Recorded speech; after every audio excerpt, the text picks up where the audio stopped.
Sophie knows what it feels like to grow up without a close family and decides to show love and care to the oldies abandoned by their family in nursing homes.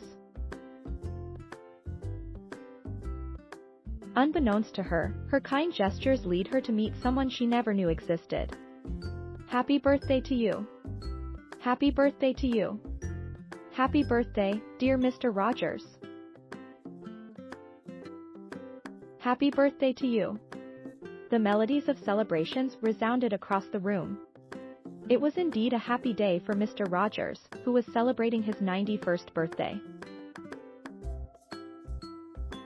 Other residents at the nursing home had joined in celebrating Mr. Rogers' milestone, and they all carried bright smiles as they clapped and cheered him on.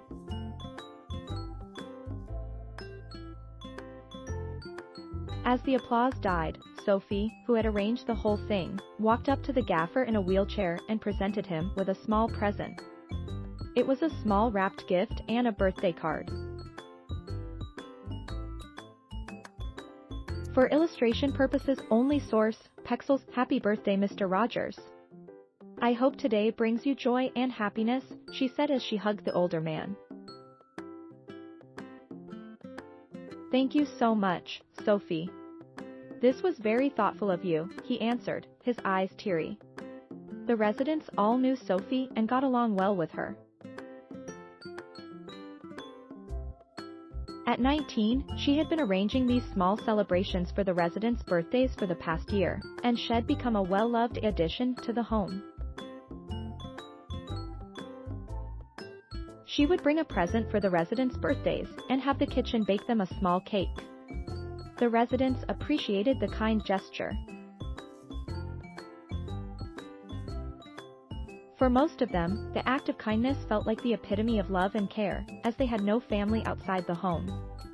After they had cut and shared the cake, the other residents started leaving the hall, but Mr. Rogers stopped Sophie in her tracks.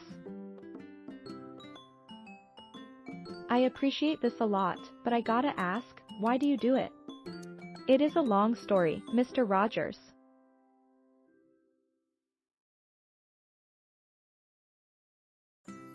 I doubt you'll want to hear it. For illustration purposes only. Source, Pexels. I've got all day, dearie, he answered, his eyes beaming with anticipation. Sophie pushed Mr. Rogers' wheelchair outside and settled him under the shade of a beautiful tulip poplar tree that had blossomed into these gorgeous yellow flowers. It was spring, after all, and everything outside looked gorgeous. It looked like a good day to hang out outside. She sat on the grass and announced, "Well, you asked for it.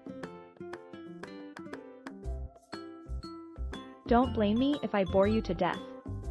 She chuckled as Mr. Rogers let out a hearty laugh before saying, "After what you did for me today, I don't care how boring it is. I better pretend it is interesting." Mrs. Johnson was, without a shadow of a doubt, Sophie's grandmother. Their heads fell back in laughter before Sophie suddenly composed herself. "Well, I was born on the south side of Florida, but when I turned 1, my parents realized they were better off without a child." Thanks for watching. Please subscribe.